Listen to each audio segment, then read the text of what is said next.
के एक नाम है मुस्तफ़ा है जो बढ़कर घटा नहीं, बाकी दुनिया की हर चीज़ को ज़वाल है। अनैतिक संबंधों का कोई लिमिट नहीं था, शादियों की कहीं लिमिट नहीं थी, लोग रोज़ कोई एक अनैतिक संबंध महिलाओं के साथ बनाया करते थे, तो इस्लाम ने उसको प्रतिबंध किया। विरासत में कोई हक़ नहीं होता था, वो हक़ लाया गया। निकाह जो रजिस्टर्ड होता है, मैरिज जो रजिस्टर्ड होता है, उसका कोई तरीका और सलीका नहीं था यहाँ मैरिज रजिस्टर्ड करने का। तो सामाजिक परिवर्तन की बहुत सी चीज़ें जब बाबा साहब अम्बेडकर ने हिंदू कोड बिल में रखी, तो उन पर यह आरोप लगाया गया कि आप जो है इस्लामीकरण कर रहे हैं हिंदू कोड बिल का। महाराष्ट्र में आने वाले 3 महीने में विधानसभा चुनाव है, उसके पहले समाज में तेढ़ निर्माण करना या फिर कह लीजिए कि उकसाने के चीज़ें चल रही है। अहमदनगर में एक रामगिरी महाराज जी नाम के एक महंत है, उन्होंने एक स्टेटमेंट दिया जो इस्लाम के ख़िलाफ़ है, मोहम्मद पैगंबर के ख़िलाफ़ उन्होंने स्टेटमेंट दिया, जिसके बाद नासिक में कुछ प्रमाण में जो है माहौल ख़राब हुआ, कुछ प्रमाण में दंगे भी हुए, कुछ कहीं पे ऐसी घटनाएं सामने आई जहां पर लोग जो है आक्रोशित हुए फिलहाल दिखाई दिए।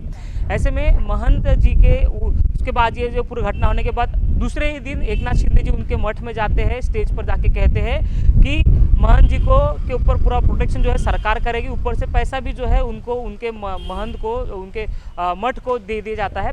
ऐसे में एक समाज जो इस्लामिक समाज है वो आक्रोशित है और सरकार के खिलाफ जो है यहाँ पर फिलहाल लामबंद है। हमारे साथ कांग्रेस के नेता प्रोफेसर शकील अहमद जी है जो इस विषय को लेकर हमसे बात करने वाले हैं। सर, एक और जहाँ पे कहा जा रहा है कि इस्लाम के ख़िलाफ़ में महंत जी ने स्टेटमेंट दिया, वो सबने देखा, और दूसरी ओर एकनाथ शिंदे जी आते हैं और उनको कहते हैं कि उनका पूरा संरक्षण है। तो इस तरह से भड़काऊ भाषण देने के लिए क्या महाराष्ट्र के मुख्यमंत्री ऐसा स्टेटमेंट दे सकते हैं? जी देखिए, संवैधानिक तौर पे तो ये होना चाहिए कि जो लोग आपस में नफ़रत फैला रहे हैं और जैसे आपने कहा कि चुनाव के समय इस तरह की बातें कर रहे हैं, तो ये अशोभनीय है और इसकी निंदा की जानी चाहिए। और इसी का विरोध जताने के लिए यहाँ पर जो है सीपी डॉक्टर सिंगला को जो है एक ज्ञापन सौंपा गया विकास ठाकरे जी के नेतृत्व में, और उनसे मांग की गई कि इस पर कड़ी कार्रवाई की जाए और जो सरकारी उनको पनाह दी जा रही है उसका विरोध जताया गया। और सीपी सर ने वादा किया कि हम जो है आपकी बात को जो है आगे पहुँचा देंगे और शहर के माहौल को बेहतर बनाने की बात रखेंगे। मैं जो बात कहना चाहता हूँ कि आप मोहम्मद सल्लल्लाहु अलैहि वसल्लम ये किसी धर्म के लीडर नहीं है, ये सारी मानव जाति के लिए, जो भी ईश्वर का दूत होता है वो सारी मानव जाति के लिए होता है। तो इसका रोज सिर्फ मुसलमानों में नहीं है बल्कि उन तमाम लोगों में है जो संविधान के ऊपर विश्वास रखते हैं, धर्मनिरपेक्षता पे विश्वास रखते हैं। वो ऐसी टिप्पणियों से नाराज़ होते हैं।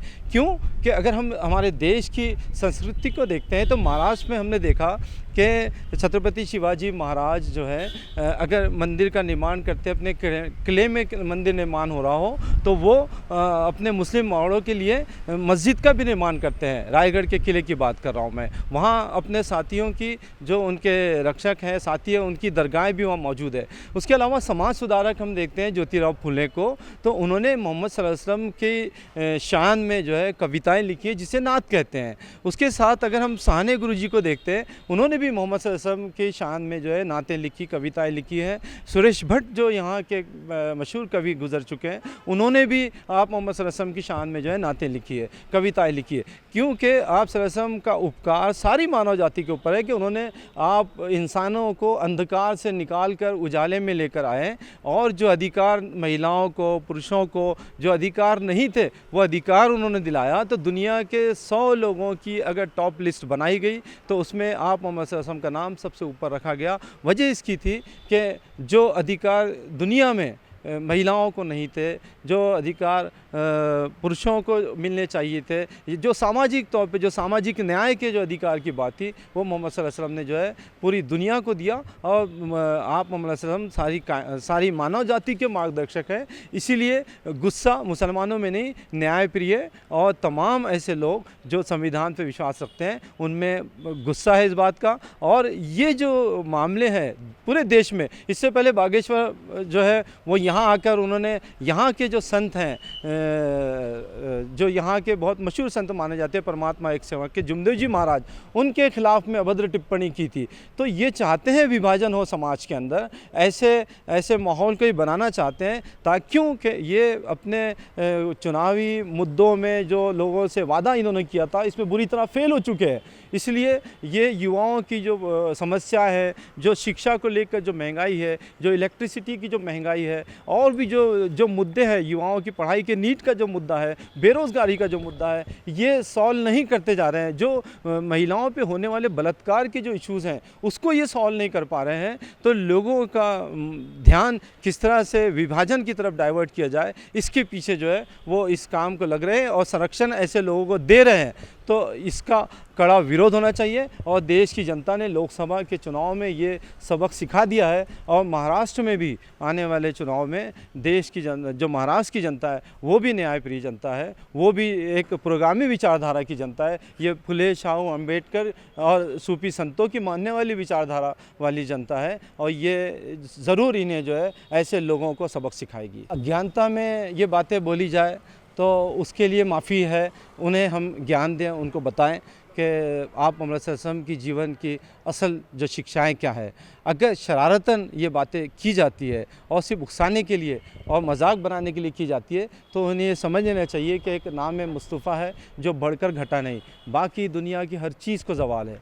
तो ये जब तक आप जो शिक्षाएं हैं, ओरिजिनल जो टेक्स्ट है, आप मोहम्मद सल्लल्लाहु अलैहि वसल्लम की जीवनी है, कुरान की जो शिक्षाएं, जब तक उसको नहीं देखेंगे तो आप ज्ञान नहीं ज्ञान आपको नहीं मिल पाएगा।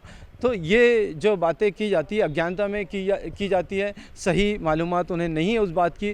और आप सल्लल्लाहु अलैहि वसल्लम ने तो जहाँ पे कहीं लिमिट नहीं थी, अनैतिक संबंधों का कोई लिमिट नहीं था, शादियों की कहीं लिमिट नहीं थी, लोग रोज़ कोई एक अनैतिक संबंध महिलाओं के साथ बनाया करते थे, तो इस्लाम ने उसको प्रतिबंध किया, उसको एक लिमिटेशंस दी। आप सल्लल्लाहु अलैहि वसल्लम ने सिर्फ ज़बरन होने वाले बलात्कार नहीं बल्कि आपकी सहमति से होने वाले जो सेक्सुअल रिलेशन है उस पर भी जो है सज़ा, उस पर भी रोक लगाई।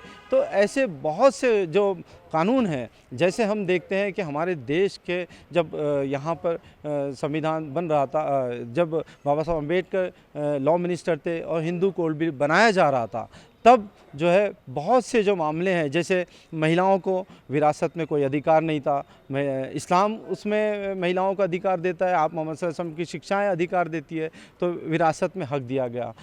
महिला यहाँ पर जो जॉइंट फैमिली होती है उसका मेंबर नहीं मानी जाती थी और उससे कोई अधिकार नहीं थे, लेकिन विरासत का अधिकार दिया गया।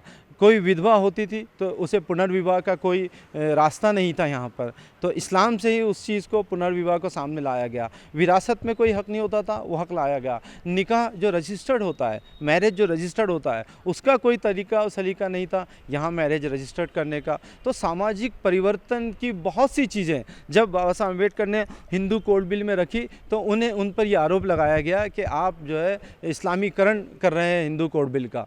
तो ऐसी बहुत सी चीज़ें दुनिया में तलाक़ का कहीं सिस्टम ही नहीं था।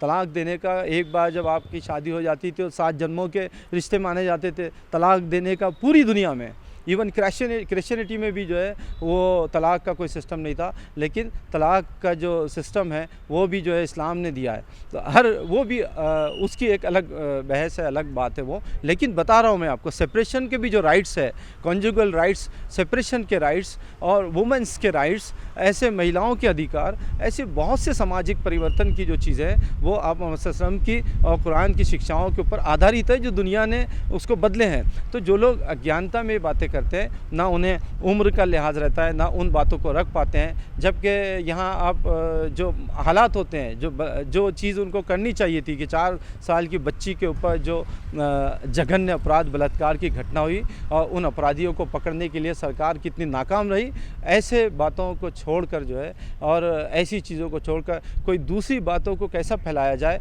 और लोगों को मिसगाइड कैसा किया जाए, सरकार इसके ऊपर काम कर रही है।